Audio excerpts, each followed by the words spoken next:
नमस्कार, सुप्रभात। आप देख रहे हैं खबर दिल्ली और समय हो चला है दिल्ली की 25 बड़ी खबरों को जानने का। इससे पहले यदि आप वीडियो को लाइक नहीं किए हैं तो लाइक कर दीजिए और चैनल को सब्सक्राइब कर लीजिए। तो आइए एक नजर डालते हैं 25 बड़ी खबरों पर फटाफट अंदाज में। दिल्ली के इस इलाके में सुबह से जारी बुलडोजर एक्शन, गिराए जा रहे मकान, बिजली काटी और भारी फोर्स तैनात। उत्तर पश्चिमी दिल्ली के शालीमार बाग में रविवार को सड़क किनारे अतिक्रमण पर सख्त एक्शन लिया गया। इस दौरान शालीमार बाग गांव में 20 से ज्यादा बुलडोजर और कई सुरक्षा बल और पुलिस के जवानों की तैनाती के बीच अवैध इमारत को प्रशासन ने तोड़कर गिराया। प्रभावित लोगों को 30 मई तक मकान खाली करने का नोटिस दिया गया था। इसकी कहानी खत्म कर दें। असद को पिता नवाब ने सूर्या की हत्या के लिए उकसाया था, बड़ा खुलासा। गाजियाबाद में हुए सूर्य प्रताप उर्फ सूर्या चौहान हत्याकांड मामले में 3 आरोपियों को गिरफ्तार किया गया। एनकाउंटर में मार गिराया गया मुख्य आरोपी असद का पिता नवाब भी शामिल है। अन्य के नाम फरमान और आतिफ है। इस कांड में नया खुलासा हुआ है। हत्याकांड के मुख्य आरोपी असद को उसके पिता नवाब ने ही उकसाया था। ANI रिपोर्ट के मुताबिक फरहान ने असद को चाकू दी थी, जबकि पिता नवाब ने की कहानी खत्म कर दे कहकर उकसाया था। दिल्ली बिल्डिंग हादसे में अब तक 4 की मौत, कई लोगों का चल रहा है इलाज, FIR दर्ज। दिल्ली के साकेत इलाके के सेदुला जाप में 5 मंजिला इमारत ढहने की घटना में अब तक 4 लोगों की मौत हो चुकी है। मलबे से कई अन्य लोगों को निकालकर उन्हें अस्पताल में भर्ती कराया गया। इस संबंध में गैर इरादतन हत्या का केस दर्ज किया गया। इमारत गिरने के सही कारणों का अभी पता नहीं चल पाया। घटना की जांच शुरू कर दी गई है। दिल्ली में गाड़ियों की फिटनेस का स्मार्ट दौर, DTC डिपो में लगेंगे ऑटोमेटिक टेस्टिंग स्टेशन। दिल्ली में वाहनों की फिटनेस जांच को पूरी तरह पारदर्शी व हाईटेक बनाने के लिए दिल्ली ट्रांसपोर्ट कॉर्पोरेशन ने कमर कस ली है। अब राजधानी के बस डिपो सिर्फ बसों के रखरखाव तक सीमित नहीं रहेंगे, बल्कि अत्याधुनिक ऑटोमेटिक टेस्टिंग स्टेशन यानी कि ATS के रूप में भी काम करेंगे। नंदनगरी डिपो में यह स्टेशन बनकर तैयार हो चुका है, जबकि तहखंड डिपो में 15 जून तक काम पूरा हो जाएगा। इस कंप्यूटराइज्ड मशीन के रूप होने से DTC बसों, निजी गाड़ियों व ट्रकों की तकनीकी कमियों का पता पलक झपकते ही चल जाएगा। दिल्ली के मेहरौली बिल्डिंग हादसे पर बड़ा एक्शन, MCD ने AE और JE को किया सस्पेंड। दक्षिण दिल्ली के सेदुला जाब इलाके में इमारत गिरने के हादसे के बाद प्रशासन ने जिम्मेदार अधिकारियों पर कार्रवाई शुरू कर दी है। मुख्यमंत्री रेखा गुप्ता के निर्देश के बाद दिल्ली नगर निगम ने साउथ जोन के बिल्डिंग विभाग 2 में तैनात सहायक अभियंता यानी कि AE सुदेश सिंह चौहान और कनिष्ठ अभियंता यानी कि JE अमन जैन को तत्काल प्रभाव से निलंबित कर दिया है। दिल्ली विश्वविद्यालय ने बीटेक प्रवेश 2026-27 के लिए आवेदन शुरू किया। 15 जून तक कर सकेंगे रजिस्ट्रेशन। दिल्ली विश्वविद्यालय ने शैक्षणिक सत्र 2026-27 के लिए बीटेक यानी कि बीटेक कार्यक्रमों में प्रवेश के लिए ऑनलाइन आवेदन प्रक्रिया शुरू कर दी है। इंजीनियरिंग में दाखिला लेने के इच्छुक उम्मीदवार अब विश्वविद्यालय के आधिकारिक पोर्टल पर जाकर आवेदन कर सकते हैं। विश्वविद्यालय ने आवेदन की अंतिम तिथि 15 जून 2026 रात 11:59 तक निर्धारित की है। इस वर्ष भी दिल्ली विश्वविद्यालय में बीटेक पाठ्यक्रमों में प्रवेश यानी कि JEE मेन 2026 की all India common rank list के आधार पर किया जाएगा। ऐसे सभी अभ्यर्थी जिन्होंने JEE मेन 2026 में हिस्सा लिया है, वो निर्धारित पात्रता शर्तों को पूरा करने पर आवेदन कर सकते हैं। CM रेखा गुप्ता की जल आपूर्ति पर समीक्षा बैठक, पेयजल आपूर्ति सुनिश्चित करने के दिए कई निर्देश। राजधानी दिल्ली में रेखा गुप्ता पर जल संकट से निपटने के लिए कई घोषणाएं कर रही है। इसी कड़ी में CM रेखा गुप्ता ने कहा है कि दिल्ली सरकार राजधानी के प्रत्येक नागरिक तक पर्याप्त पेयजल पहुंचाने के लिए युद्ध स्तर पर कार्य कर रही है। मुख्यमंत्री के अनुसार भीषण गर्मी के चलते उत्पन्न जल संबंधी चुनौतियों से निपटने के लिए हरियाणा द्वारा मुनक नहर के माध्यम से न्यूनतम 1000 क्यूसेक जल आपूर्ति बनाए रखने का आश्वासन दिया गया।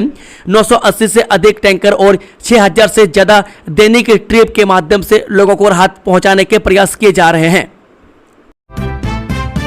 दिल्ली में मुठभेड़ के बाद हिमांशु भाऊ गैंग का शार्प शूटर आशीष उर्फ डॉन गिरफ्तार, हेड कांस्टेबल की जान बाल बल बची। दिल्ली पुलिस ने बकरवाला में मुठभेड़ के बाद हिमांशु भाऊ गैंग के शार्प शूटर आशीष उर्फ डॉन को गिरफ्तार किया है। आरोपी जो 10 आपराधिक मामले में शामिल रहा है। दिल्ली हवाई अड्डे पर पकड़ाए गए 2 केजी 60 ग्राम हाइड्रोपोनिक गांजा, तस्कर ने अपनाई नई तरकीब। जी हां, इंदिरा गांधी अंतर्राष्ट्रीय हवाई अड्डे पर एक भारतीय यात्री को बैंकॉक से लाए गए 2 केजी 60 ग्राम हाइड्रोपोनिक गांजे के साथ गिरफ्तार कर लिया गया। क्या है bed and breakfast policy, Delhi वाले घर बैठे कर सकेंगे कमाई, नियम भी जान लें। दिल्ली में जल्द बेड एंड ब्रेकफास्ट नीति 2026 से लागू होने जा रही है।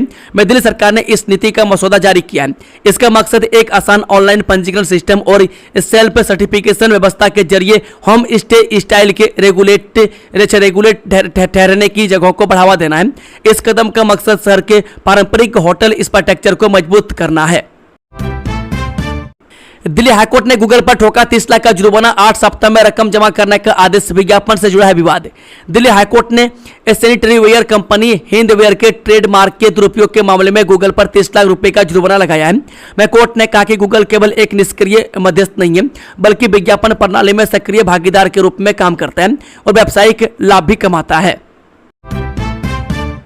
दिल्ली में अपना घर का सपना करें पूरा, आज से बुकिंग शुरू, 25% तक मिलेगा डिस्काउंट। दिल्ली विकास प्राधिकरण ने सरकारी कर्मचारियों के लिए कर्मयोगी आवास योजना शुरू की है। भारी मांग को देखते हुए डीडीए ने 25% छूट देते हुए और भी नए फ्लैट्स जोड़ दिए। यह योजना नरेला के पॉकेट 13 सेक्टर E1 E4 में बनाई गई है। बुकिंग की प्रक्रिया 1 जून 2026 यानी कि सोमवार को दोपहर 12 बजे से शुरू होगी। सभी फ्लैट नवनिर्मित है और पहले आओ पहले पाओ के आधार पर आवंटन किया जाएगा।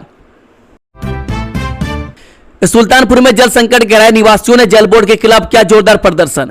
सुल्तानपुर में 2 सप्ताह से पानी की किल्लत से परेशान निवासियों ने जल बोर्ड के खिलाफ प्रदर्शन किया। खाली बर्तन लेकर जल बोर्ड कार्यालय के बाहर नारेबाजी की और अधिकारियों से मिलने का प्रयास किया। सूचना मिलने के बाद पुलिस पहुंची और लोगों को गेट से हटाया गया। दोपहर लगभग 2 बजे सुल्तानपुर स्थित जल बोर्ड कार्यालय यानी कि पानी की टंकी के बाहर एकत्र हुए और पानी की मांग को लेकर प्रदर्शन करने लगे। स्थानीय निगम पार्षद दौलत पवार व स्थानीय लोग प्रवेश द्वार पर खाली बर्तनों के साथ बैठकर नारेबाजी करते रहे। नेपाल के रास्ते भारत में ISI बिछा रहा आतंकियों का नेटवर्क, दाऊद का पुराना साथी मुन्ना झिंगड़ा गिरफ्तार।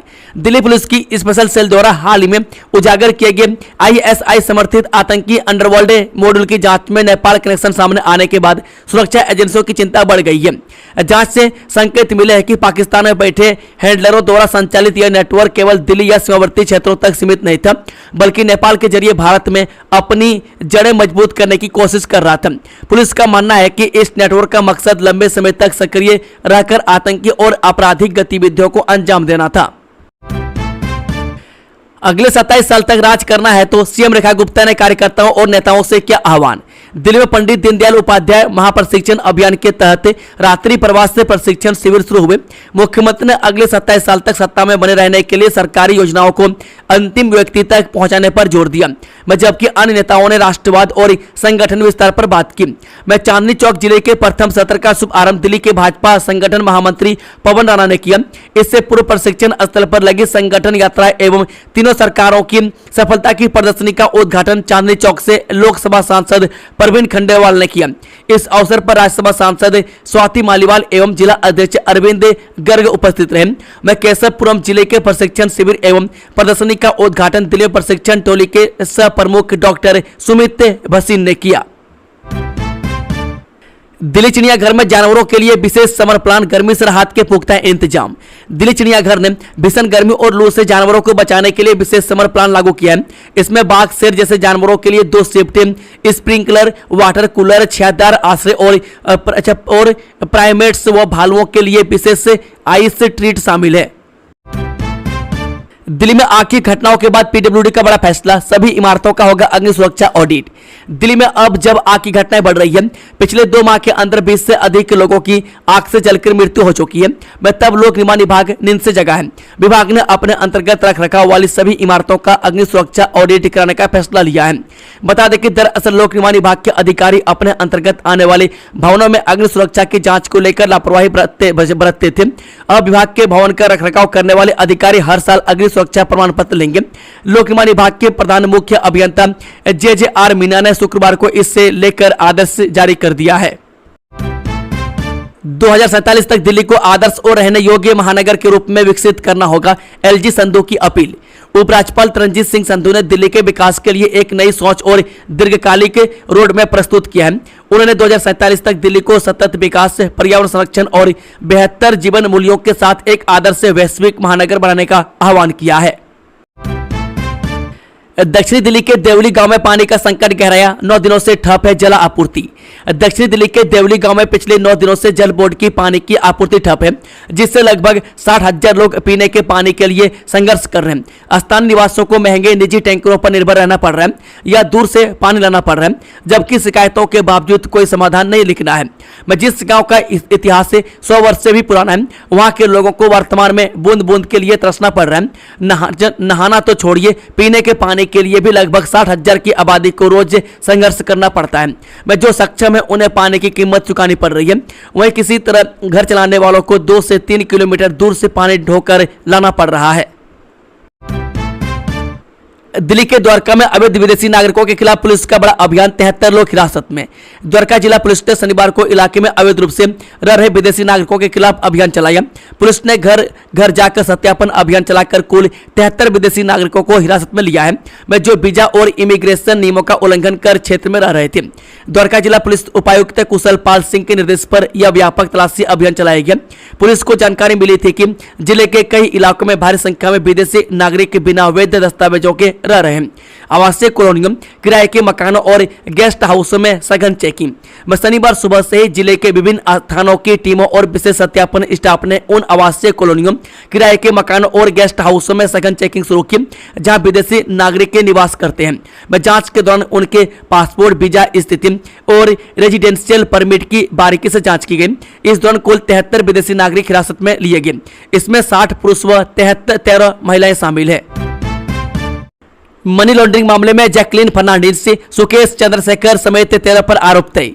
जी हां, पटियाला हाउस कोर्ट ने 200 करोड़ रुपए के मनी लॉन्ड्रिंग मामले में अभिनेत्री जैकलीन फर्नांडीज से ठग सुकेश चंद्रशेखर और 17 अन्य आरोपियों के खिलाफ आरोप तय किए हैं। मैं कोर्ट ने रिकॉर्ड पर मौजूद सामग्री के आधार पर सभी आरोपियों के खिलाफ प्रथम दृष्टया मनी लॉन्ड्रिंग के पर्याप्त सबूत पाए। अतिरिक्त सत्र न्यायाधीश प्रशांत शर्मा ने कहा कि आरोपितों के खिलाफ धन शोधन निवारण अधिनियम की धारा 3 के तहत मनी लॉन्ड्रिंग का मामला बनता है, जो धारा 4 के तहत दंडनीय है। इंसाफ तो मिला, लेकिन बाकियों का भी हो एनकाउंटर, क्या बोली सूर्या की मां, वीडियो जारी। गाजियाबाद के खोड़ा क्षेत्र में 17 वर्षीय सूर्या प्रताप चौहान की हत्या के मामले में फरार चल रहे मुख्य आरोपी एवं 50,000 रुपए का इनामी बदमाश असद यूपी पुलिस के एनकाउंटर में घायल हो गया, जिसकी बाद में मौत हो गई। मुख्य आरोपी असद के मारे जाने पर सूर्या की मां की प्रतिक्रिया सामने आई है। उन्होंने मांग की है कि अभी इंसाफ पूरा नहीं हुआ है, बाकी आरोपियों का भी एनकाउंटर किया जाना चाहिए। 5 साल की मदद, नौकरी और सुरक्षा। गाजियाबाद में सूर्या के परिवार के लिए मंत्री का क्या ऐलान। उत्तर प्रदेश में गाजियाबाद के खोड़ा क्षेत्र में 17 वर्षीय सूर्या प्रताप चौहान की चाकू से गोदकर हत्या कर दी गई थी। मामले में फरार चल रहे मुख्य आरोपी और 50,000 रुपए के इनामी बदमाश असद को भी पुलिस ने एनकाउंटर में ढेर कर दिया। इस बीच कैबिनेट मंत्री सुनील शर्मा ने सूर्या की मां से मिलकर उन्हें आर्थिक मदद, नौकरी और सुरक्षा देने का वादा किया है। उन्होंने परिवार को 5 लाख रुपए की आर्थिक मदद के साथ एक सदस्य को नगर पालिका में नौकरी दिए जाने का वादा किया। इसके अलावा परिवार को सुरक्षा भी मुहैया कराई जाएगी। गुरुग्राम में बनेंगे 3 नए फ्लाईओवर। मिलेनियम सिटी सेंटर से द्वारका एक्सप्रेसवे तक सिग्नल फ्री होगा सफर। गुरुग्राम शहर में हर दिन लगने वाले ट्रैफिक जाम की समस्या से निपटने के लिए तेजी से काम हो रहा है। गुरुग्राम महानगर विकास प्राधिकरण ने इसके लिए millennium city centre metro station से लेकर बख्तावर चौक तक 3 नए फ्लाईओवर निर्माण की योजना बनाई है। इनके बनने से मेट्रो स्टेशन से लेकर द्वारका एक्सप्रेसवे तक की सड़क सिग्नल फ्री हो जाएगी। इस पर चर्चा करने के लिए GMDA के मुख्य कार्यकारी अधिकारी PC मीना की अध्यक्षता में शुक्रवार को एक बैठक हुई। बैठक में गुरुग्राम मेट्रो रेल लिमिटेड के अधिकारी शामिल रहे। Millennium city centre metro station से सुभाष चौक, हीरो होंडा चौक, उमंग भारद्वाज और बसई चौक होते हुए द्वारका एक्सप्रेसवे तक सड़क की लंबाई करीब 16 किलोमीटर है। फर्जी चेक से की थी 5 करोड़ 20 लाख रुपए की ठगी। 6 साल बाद फरार आरोपी चढ़ा पुलिस के हत्थे। दिल्ली पुलिस की आर्थिक अपराध शाखा ने फर्जी चेक के जरिए अमेठी यूनिवर्सिटी के खाते से 5 करोड़ 20 लाख रुपए की बड़ी ठगी करने वाले आरोपी को 6 साल बाद गिरफ्तार कर लिया। आरोपी की पहचान मध्य प्रदेश के बैतूल जिले के 58 वर्षीय सुदामा नरवारे के रूप में हुई है, जिसे अदालत पहले ही भगोड़ा घोषित कर चुकी थी। मामला साल 2019 का। आरोपी ने अमेठी यूनिवर्सिटी के नाम से जारी 3 फर्जी चेक बैंक में जमा किए। इनमें से 2 चेक क्लियर हो गए और कुल 5 करोड़ 20 लाख रुपए अलग अलग खातों में ट्रांसफर कर कर दिए गए। मैं तीसरे चेक को समय रहते रोक लिया गया।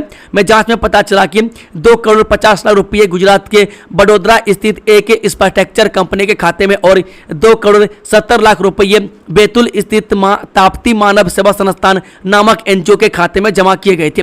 बाद में इस रकम को सेल कंपनियों और अन्य खातों में भेज दिया गया।